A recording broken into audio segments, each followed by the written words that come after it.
na din. December yung iniisip. Ilang ano na lang, yung parang ang bilis-bilis ng panahon. July, August, tapos September, I know. I see the light inside your eyes. You make me feel like I'm awake. I don't know why you make me shine like a star in the sky. I'm okay. I wanna take a breath. Guys, good morning. Mai is here and welcome back to my channel. Today is Saturday, June 1. So, welcome June na tayo. So, ilang ano na lang talaga is December na din. December yung iniisip.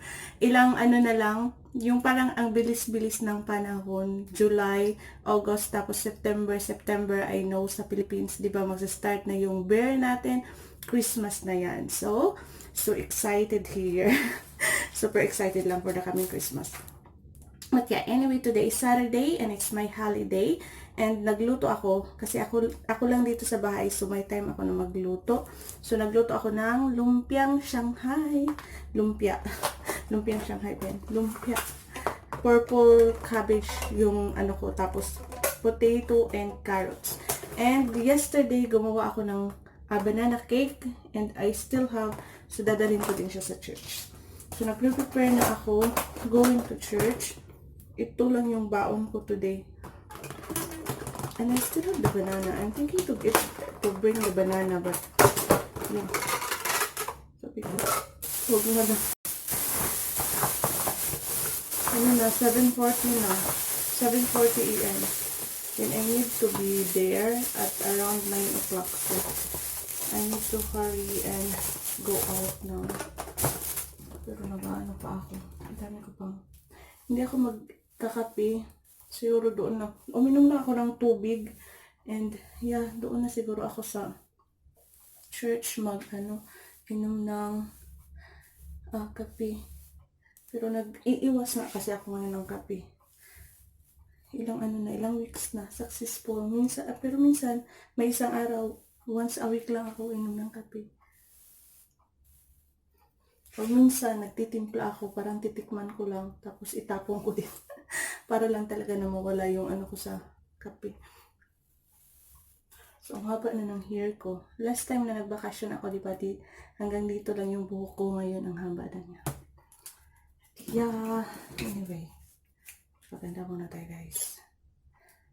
Pulbo lang naman tayo. Pulbo lang yung katapat. And good to go na. So, blush on. Para naman may pagka-pinkish yung face natin. Ito lipstick. Cute na lipstick ko. Ano ito siya? MAC Reventing Rose yung color niya.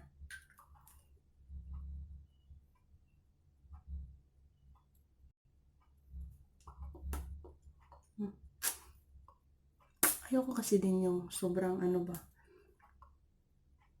Yung tama lang. Tama lang. Tapos lagyan natin siya ng glitter. This strawberry.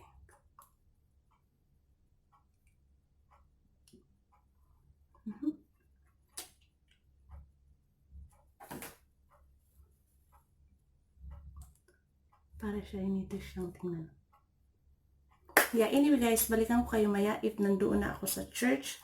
So, ilalagay ko lang to sa luggage ko and then good to go na ako. So, yeah, anyway, balikan ko kayo maya. See you! Hi guys! Nandito na ako sa sa church. Paakyat na ako. So, ang init sa labas. Pero walang araw. Makulimlim na tawag na.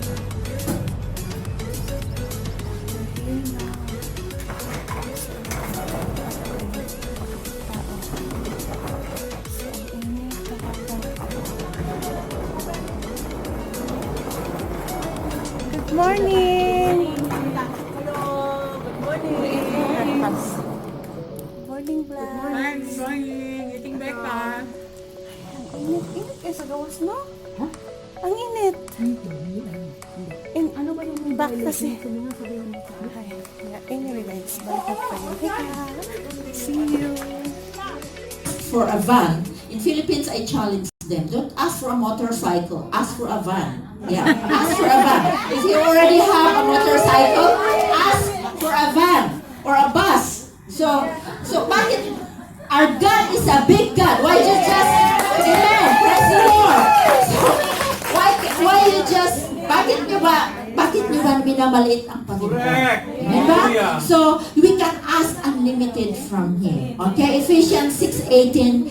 But you're asking is not just one time, okay? It's incessant. Ephesians 6:18, it says, an incessant pleading until the prayers is answered. Oh. So, mag-pray pala kayo. Pray and pray until you receive the answer. Don't stop praying until you have the answer. The Bible said that when you're walking in God's ways, you'll lend and not borrow. You will become a tail. You become a head and not a tail.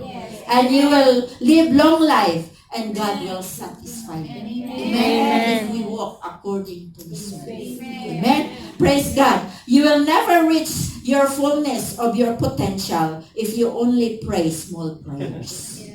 God gives us great potentials. And if we only pray small prayers, we cannot reach our potential. Amen. Increase your prayer, soar higher, higher until you'll see God's hand move and make miracles. Hallelujah. Amen. So, what if the only reason that you don't ask, you don't have the blessing is because you don't ask? Correct. And our Father owns it all. It says here, it says that may isang tao daw na namatay. Nasa langit na siya, pinakita lahat ng Panginoon. This is supposed to be yours. Nandoon na yung napakagandang sasakyan, napakagandang bahay, great opportunities, magandang business. But you know what? Sabi ng tao, why you didn't give that to me? Sabi ng Panginoon, because I was waiting for you to ask, but you never asked. Well, I don't want to go to heaven na makita ko doon kasi, why I don't have that? Sayang ko. Ang ganda pa naman, bakit hindi binigay? Because I didn't ask for it. Yun ang sabi ng Panginoon, because you didn't ask for it. Siguro, God is just waiting for us for a big building, but we didn't ask. Because we don't have faith. Amen? Ganyan tayo minsan eh. Minamaliit natin ang Panginoon. But no, God will give us in His right time. We'll just keep on asking. Amen? So God wants to release His blessing. But God is just waiting for you to ask. And God-sized prayers is the prayers that really move the hands of God. So, stretch your faith. God is saying, ask me. Ask me. God is saying, ask me to change your impossible situation right now. Ask me to change your impossible child. Ask me to change your impossible husband. Ask me to change your impossible boss. Ask me to change your application that is impossible for you to be hired, but because God's favor is with you and because we are God's children, we are hired to the position that we deserve. And we cannot even imagine that we can have that position in our life. Ask God to heal you from every impossible sicknesses. Amen? So ask God to give us a heart, a generous heart, to give more so that we can have more. Amen? So give more. In your giving, I challenge you. Guys, tapos na yung namin service namin, and then later maglalakad lang siguro kami going to other church. Kaya lang yung paa ko, ang sakit kasi bago yung shoes ko guys. Di ba bago kasi siya, anong tawag ba yun? Maluthan ka ako sa Bisaya, maluthan. So yun yung nangyari sa ko pa ako. So yan pala yung shoes ko.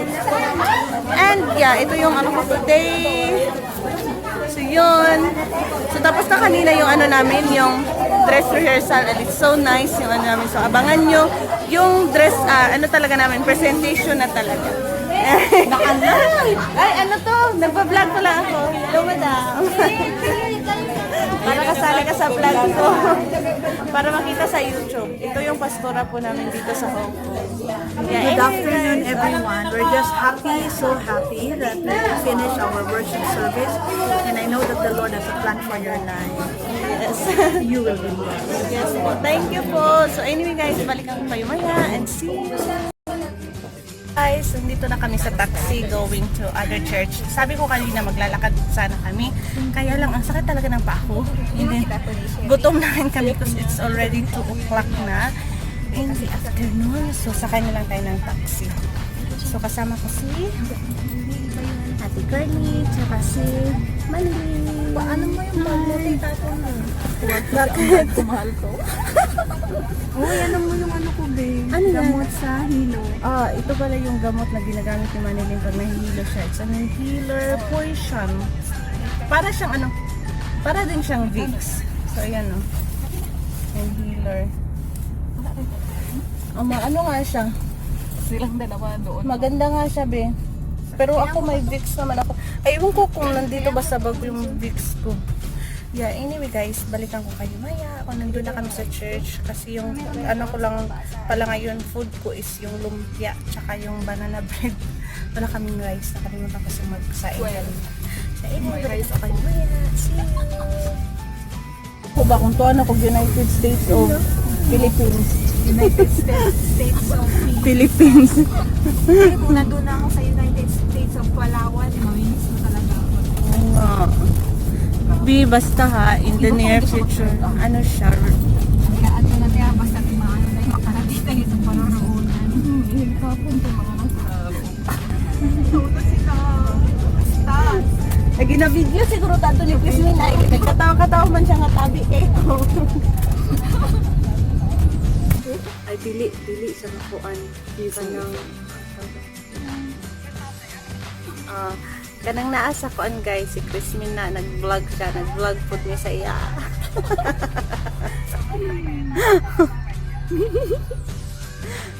Hi guys, good afternoon. Kain tayo ng salad. Bagay mo tawad anak. Opo. Okay lang, okay lang. Hindi naman yung lason. Lalagyan mo lang siya anak. Ganito o, lagyan mo tawas. Lagyan mo lang ng ganun ako. Tapos hayaan mo lang siya. Mawawala lang lasa dito.